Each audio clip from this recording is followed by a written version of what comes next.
better background coaching staff, quality of coaches, how good they can be on lane. The East is just so much better. So Jankos says everything. We need to work on everything. He also said that he needs a replacement.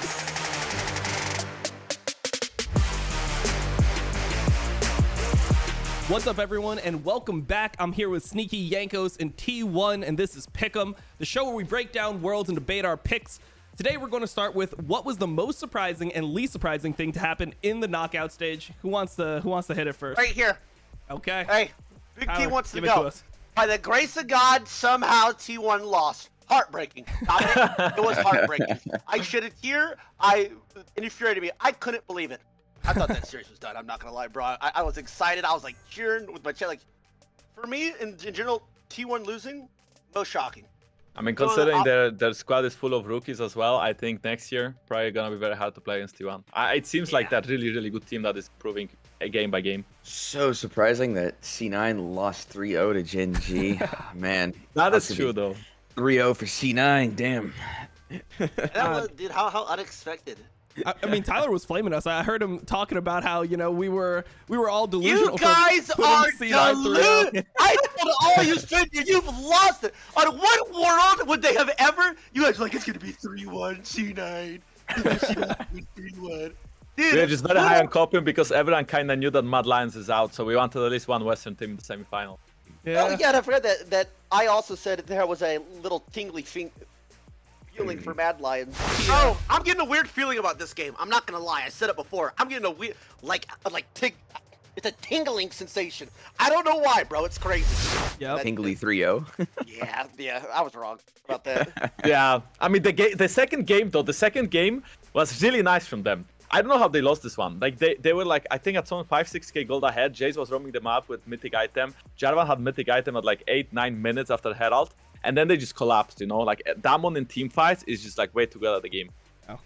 It was kind of rough. I mean, I think another shout-out should probably be Gen G. I mean, I don't think anyone coming into Worlds would have thought that they would have made it to semifinals and then, like, taken it to Almost 5 games beat versus EDG, EDG. Yeah. Most people had Gen G pretty low, so that's a pretty big surprise. You had them pretty low. Dom, you were saying that you couldn't stand up. They're the most boring team in the... I hate watching that team, man. I don't know what it is. I hate Gen G. If you watched as much Gen G as I have, you would hate them too, Tyler. Like, this team is so fucking boring to watch, man.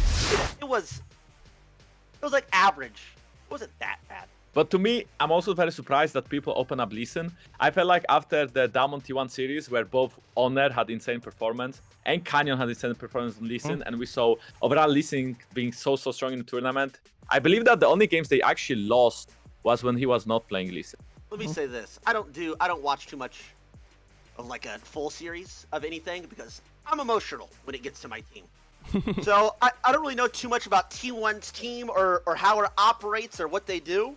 Dude, we got next year we got to make some adjustments mid-tournament and not do the same thing. That's my thought. That's my thought on that. Sorry, I just had to spit my piece. Really upset about this T1 loss. Yeah, definitely. All right, so next topic. We got to have this discussion every year, and goes like this.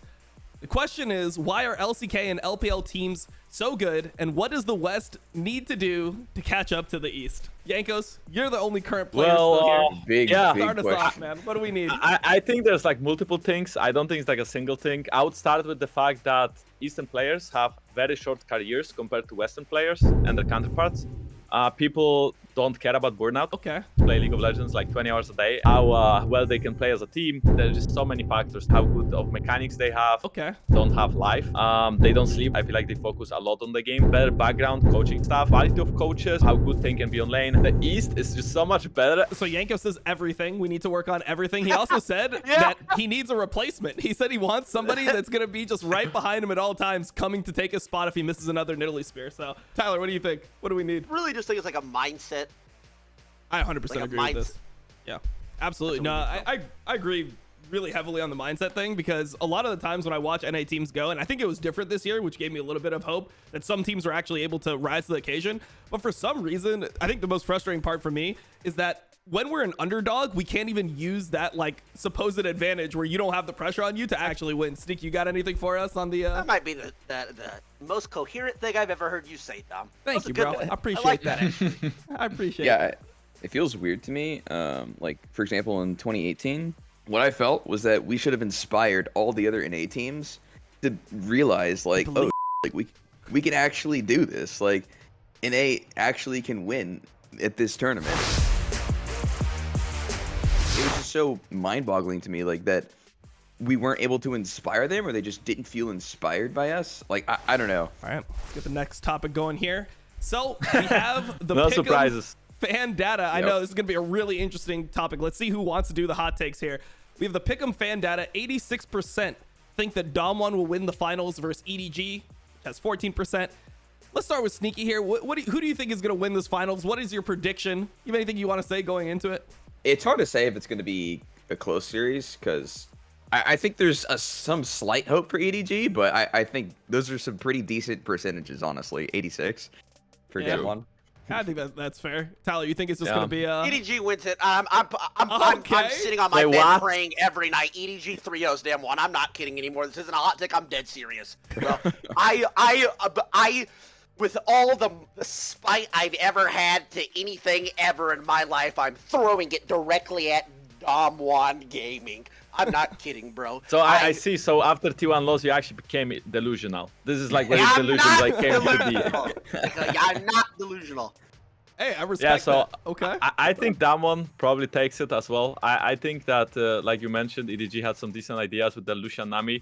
I guess the easy take would just be saying that Dom1 looks like the favorite. I still think that if I had to bet my life on it, I would pick Dom1. I just think that EDG actually has like a different level of play when they play the way that they actually did play in LPL. So both games where they played the Leona bot lane instead of playing enchanters all the time, I think EDG could actually like take a couple games. I don't think they'll win the series, but I think that they'll make it a lot closer than people think. All right, so for the last question of the final episode of Pick'em, we are going to end with who was your best performing player this year at Worlds? Who was the most surprising player, the player that you were really impressed with over the course of the tournament? Jankos, I saw you you had a name, so who do you think is the best player of this overall tournament so far? I mean, I think it's pretty simple, right? I think it has to be like between Damwon players. It's not very surprising though, but I would say Showmaker. I think he gave us like a pretty couple of cool faces as a meme when he's working on the camera trying to punch it. Besides that, of course, he was performing amazingly well throughout the tournament. I felt like TF is a must ban against Damwon currently.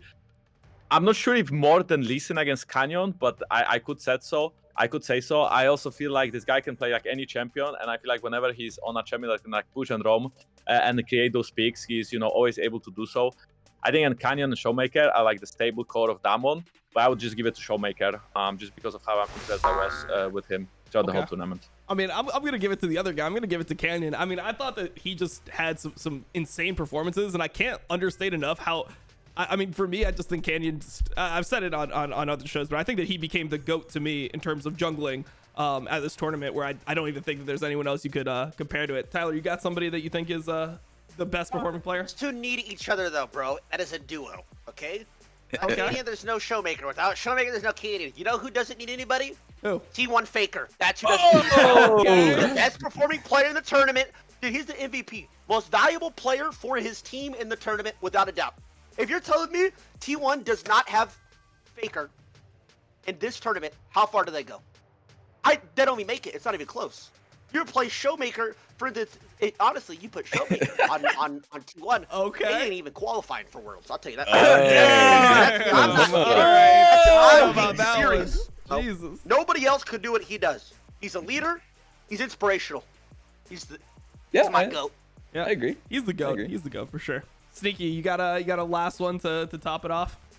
Yeah, I have one, but I wouldn't say he's like the best performing player at Worlds, but he impressed me a lot was BDD. Like, I never really thought of him as like a crazy good player or anything, but holy moly, he had some insane games, like actually destroying people.